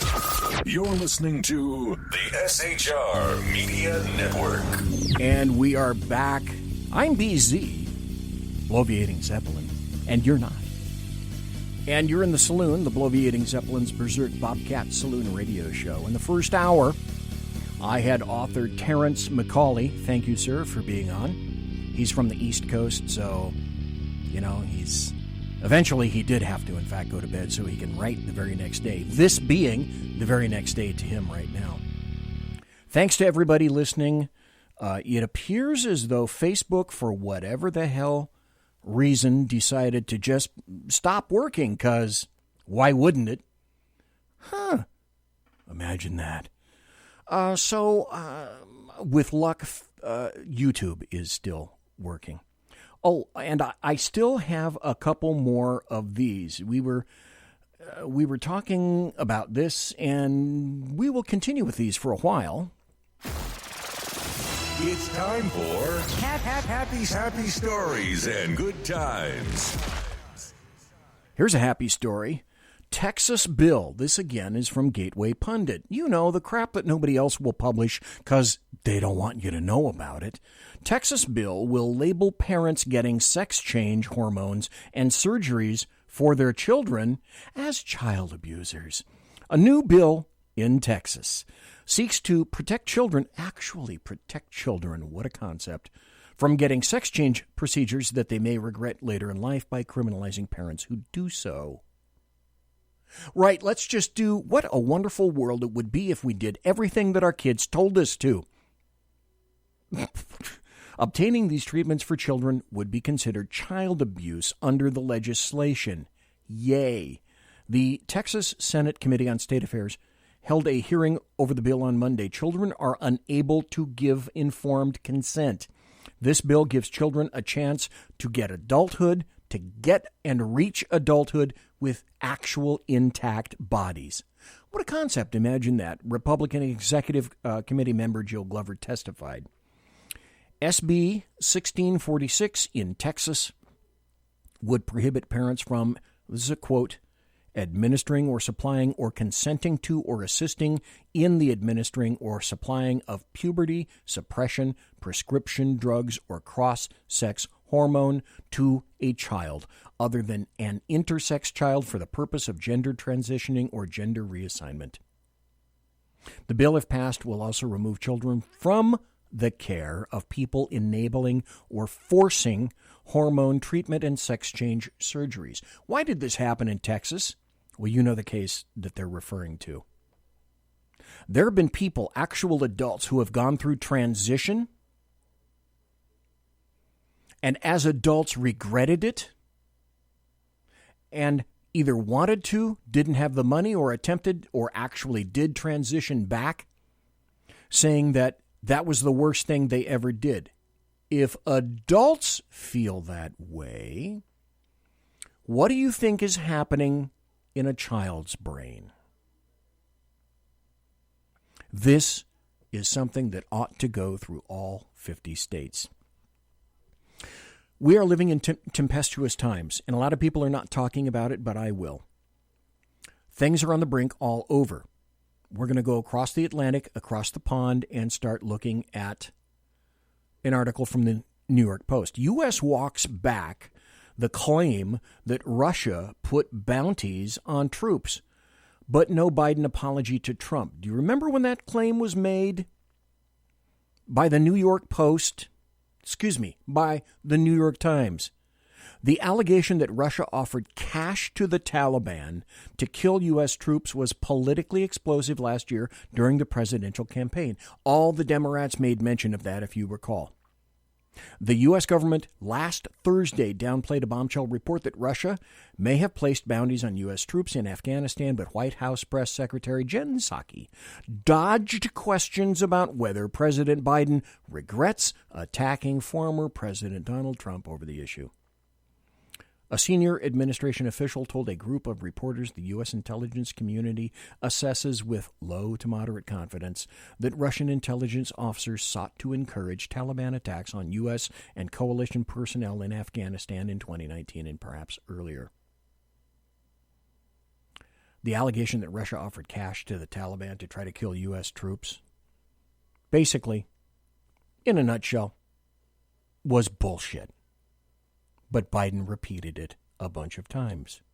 And now you shouldn't doubt that that's why the American media maggots themselves are bullshit. However, since we're talking about Russia, there's something else percolating in this area as well. Russian President Vladimir Putin telling the West to back off. This comes amid international concern over his troop buildup on the Ukraine border. Here in the U.S., one top military commander says the chances of nuclear war are actually increasing. National security correspondent Jennifer Griffin tells us about it tonight from the Pentagon. Russian President Vladimir Putin issued a stark warning to the U.S. and NATO during his annual State of the Nation address to Parliament. I hope that no one dares to cross the red line in respect to Russia, and we will determine where it is in each specific case. Putin spoke as Russia continues a massive military buildup on the border with Ukraine. New satellite images show dozens of fighter jets lined up on tarmacs in southern Russia and Crimea. Top U.S. military commanders warned that new threats facing the U.S. have them seriously worried for the first time that U.S. adversaries may consider using a nuclear weapon as the, quote, least bad option. The admiral in charge of America's nuclear arsenal says it's the first time in history the U.S. has had to deter two nuclear powers at the same time, Russia and China. I cannot deter with the leftovers of the Cold War forever into the future. That is a 70-eras weapon system that I'm going to have to employ against 2030 level threats. Some Democrats want to scrap one leg of the nuclear triad, the 400 ground-based missiles currently in silos across 3 states. Stop right there. The Democrats, you know what the nuclear triad is, and if you don't, I'll tell you right now. The nuclear triad is the ability of the United States to respond with nuclear devices should that be required. The triad includes from the air via bombers, from missiles, and also from submarines. So at this point, the Democrats, under these conditions, want to just say, let's remove 1/3 of the ability of the United States to defend itself just on account of because. The head of Strategic Command says he needs to replace, not update, those 50-year-old Minuteman III missiles. Democrats don't like the price tag. You know, we're currently spending $44.5 billion a year on nuclear weapons. And I know that Stratcom likes spending that money, but I don't. The U.S. stopped keeping nuclear-capable bombers like these B-50. But in the meantime, let's make sure we send billions and billions and billions and billions of dollars to all the leftist states that supported Biden, because that's a real good idea. And let's put it in a coronavirus bill or a building infrastructure bill. That's always an excellent idea as well. B-52s in Louisiana on 24-hour alert in 1991. But Admiral Richard warns if the U.S. scraps its ground-based missiles, it would have to rely too much on submarine-launched nukes. And under those conditions, I would request to re-alert the bombers. Putin boasted today that Russia will have modernized more than 88% of its nuclear weapons by the end of this year. Admiral Richard says the U.S. hasn't started. Brett? Then there's this. So, remember they talked about the various admirals? This is from Sarah Carter, sarahacarter.com. You should go there. This is the headline. U.S. Strategic Command warns of possible adversarial nuclear use. U.S. Strategic Command, Stratcom, suggested its adversaries may consider nuclear use in a statement released on Twitter Monday night. Posture statement preview. The spectrum of conflict today is neither linear nor predictable. We must account for the possibility of conflict leading to conditions which could very rapidly drive an adversary to consider nuclear use as their least bad option, the account tweeted just before midnight on Monday. Stop! Do you remember what occurred just recently with the Democrats? And now we're potentially facing this with Russia and Ukraine. Anybody remember the Democrats saying, oh, yeah, that nuclear football, Joe, That needs to come away from you, and the House, Congress, needs to be in charge of that now, because placing something that important within your purvey would be bad. So let's see. If a nuclear missile launches towards the United States, there certainly would be enough time to convene Congress, sit down, have a coffee, have a discussion, and see if we can figure out what to do with that kind of thing. Wouldn't it? Because that'd be really smart. Speaking of smart, here's Jen Psaki being really smart, or not so much. President Biden yesterday, responding to the George Floyd case verdict, said that George Floyd's death, quote, ripped the blinders off for the whole world to see the systemic racism in the United States. But he's an architect of multiple federal laws in the 1980s and 90s that disproportionately jailed black people. Here's a New York Post reporter revealing bad stuff to Jen Psaki. Damn you, mister, for having a memory. Do you have access to the internet or something? And contributed to what many people see as systemic racism.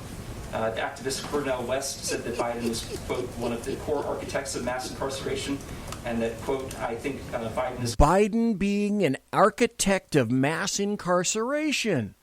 To take responsibility and acknowledge the contribution he made to mass incarceration. To what extent does President Biden acknowledge his own role in systemic racism, and how does that inform his current policy positions? Well, I would say that one of the president's core objectives is addressing racial injustice in this country, not just through his rhetoric, but through his actions.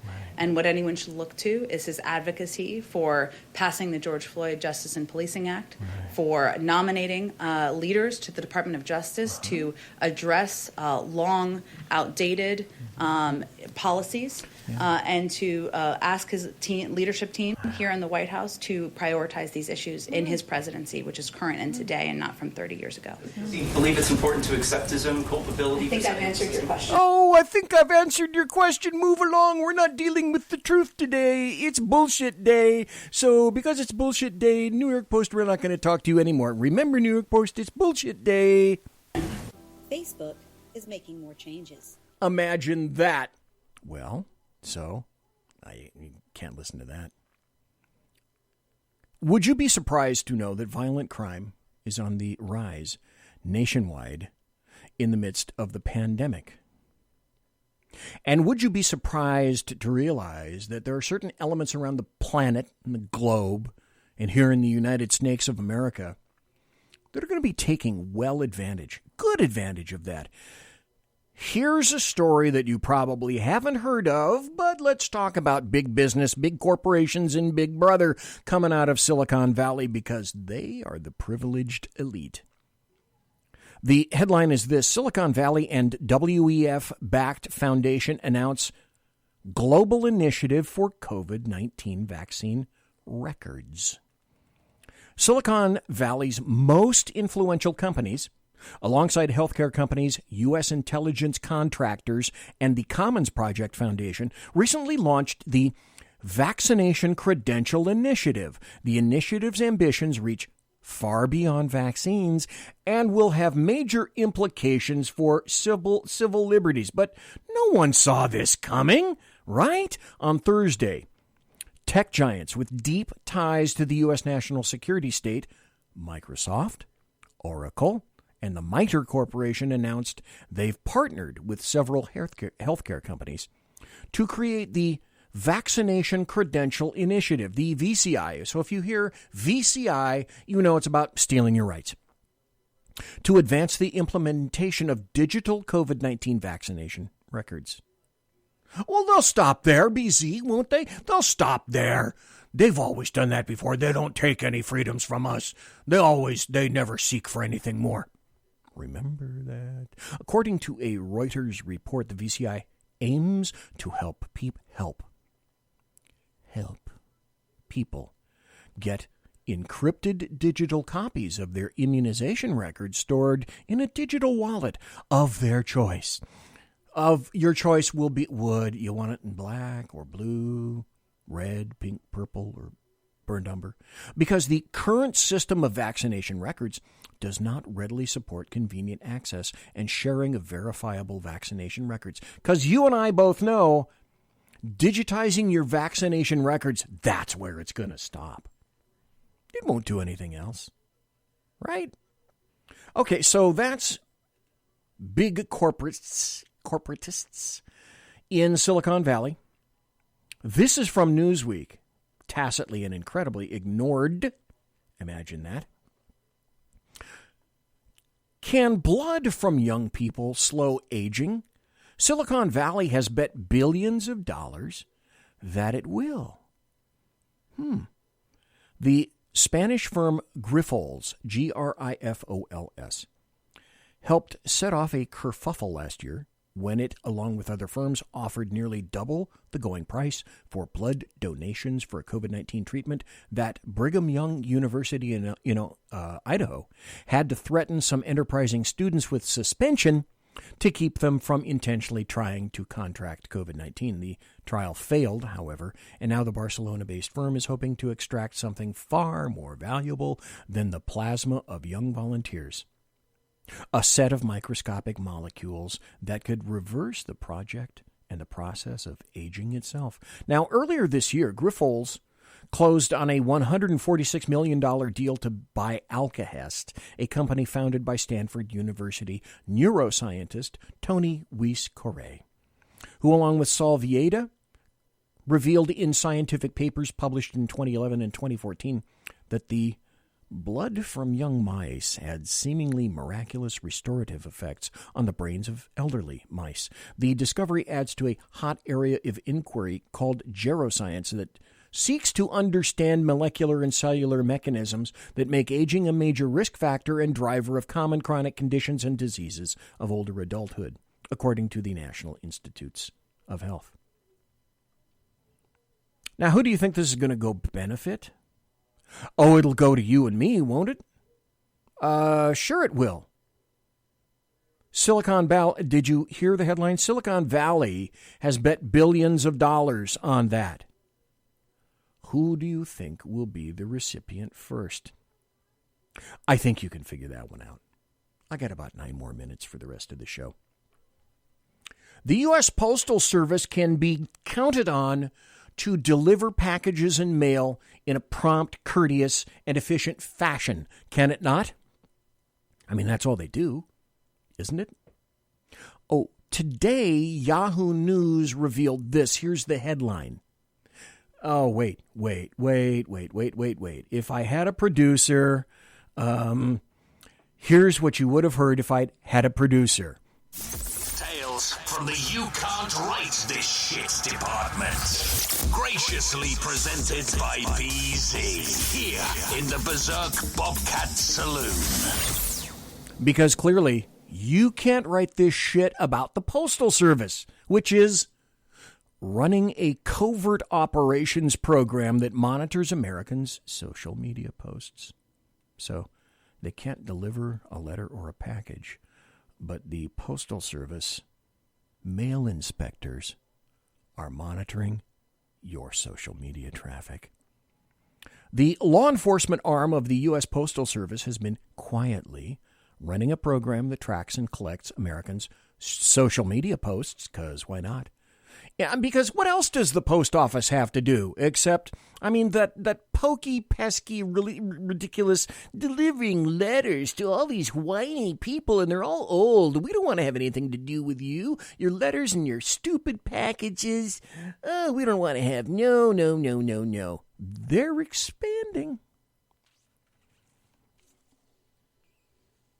So now they're tracking and collecting American social media posts, including those about planned protests, according to a document obtained by Yahoo News. You got to have a good... If you're removing rights, you always have to have a good damn acronym. And here's one. The details of the surveillance effort known as ICOP, or Internet Covert Operations Program, have not been previously made public. Can't imagine why not. The work involves having analysts trawl through social media sites to look for what the document describes as inflammatory inflammatory postings, and then sharing that information across government agencies. So the post office doesn't just get it, they send it to anybody else, which means all 17 intelligence-concerned agencies in the United States have it. Oh, wait, because these intelligence agencies have frequently been hacked, my guess would be probably Russia and China and maybe North Korea. They have this information too, because why wouldn't they? Analysts with the United States Postal Inspection Service, UPIS, us piss. I piss, you piss, he, she, and it pisses, and then all of us piss. Internet Covert Operations Program, ICOP. So the us piss ICOP monitored significant activity regarding planned protests occurring internationally and domestically on March 20th, 2021. Says the March 16th government bulletin marked as law enforcement sensitive and distributed through the Department of Homeland Security's fusion centers. Because nothing says good collections like the removal of the privacy of United States citizens. Oh, speaking of stealing your records and forcing you into a vaccine and forcing you to document your vaccine and keeping passports and removing your rights and your right to privacy and intruding on your Fourth Amendment and other areas of the Bill of Rights, let me mention this from thefederalist.com, since you're still here and I'm still here. And my job is to inform you as best I can in the short period of time that I have before I'm trying to get the hell out of California, always spell it with a K. COVID databases are among us, and governors must fight and win now or never. Christopher Bedford wrote this on April 19th. So what can politicians do to protect their citizens from being coerced into experimental medical procedures and surveillance databases they're not comfortable with? Privacy? What the fuck is that? COVID-19 vaccine passports are on the march. Before long, if not already, you might need one to return to work, travel, visit your parents, attend a sports game, or even a friend's wedding. Let's see, what did Biden just say recently? Oh, that pesky little July 4th thingy? Yeah, you're not going to be able to have that, said Joe Biden.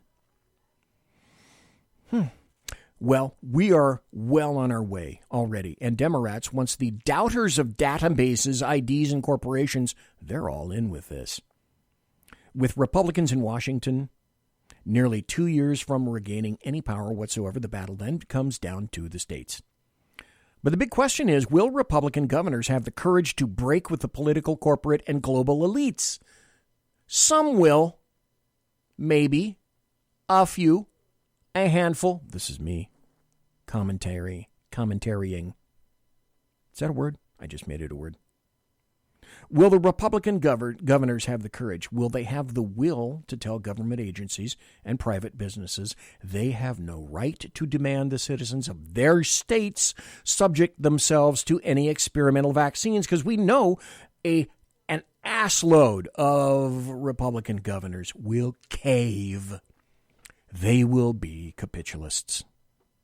Well, also, why should they block citizens from choosing to hand over their private data to a corporate database in exchange for trade and travel, huh? Why should they?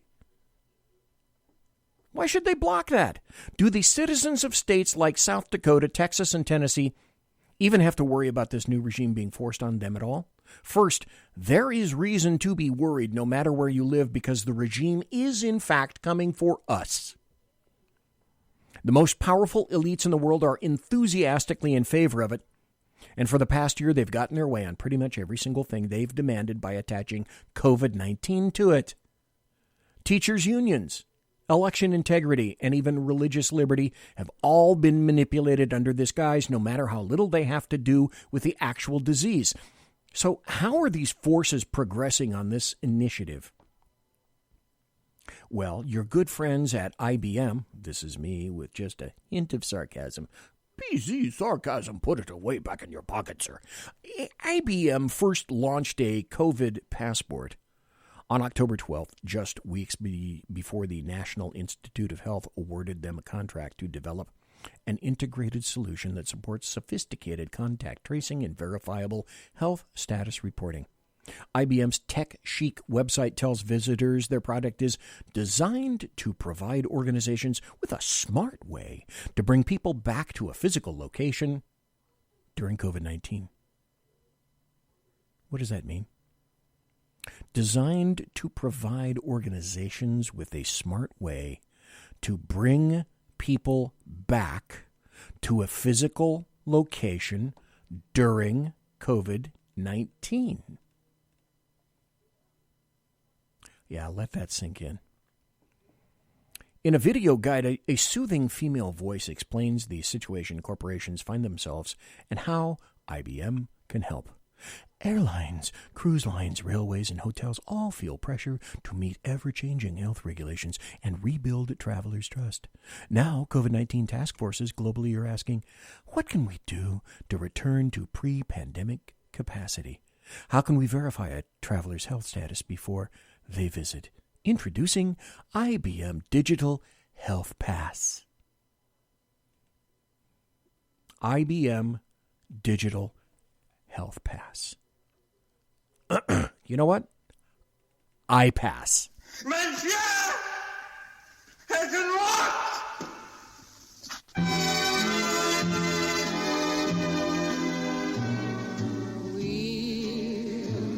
Well,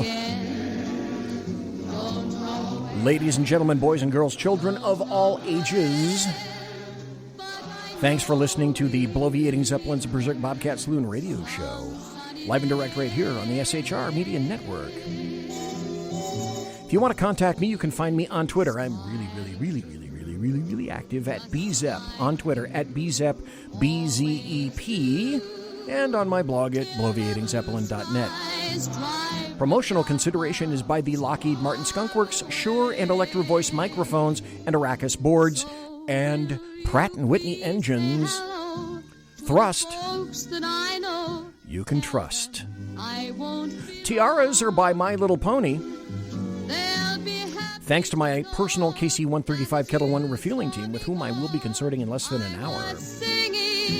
Thanks to Terrence McCAULEY for being here tonight. Thanks to you for listening live. Thanks to everybody for being in chat. Thanks for being in Facebook. Sorry it died. Thanks for being in YouTube. Thanks for listening in podcast. I appreciate each and every one of you for taking the time out of your busy day or night to do that. So everybody have a great weekend. See you next week. Everybody quiet down now and get some sleep. Good night, everybody. Good night, Mama. Good night, Ben. Good night, everyone. Good night, Mama. Good night, Daddy. Good night, children. Good night, Daddy. Good night, Elizabeth. Good night, John Boy. Good night, Jim Bob. Good night, Jim Bob. Good night, Jim Bob. What's going on? I was asleep. What's everybody doing? Good night. Good night, Jim Bob.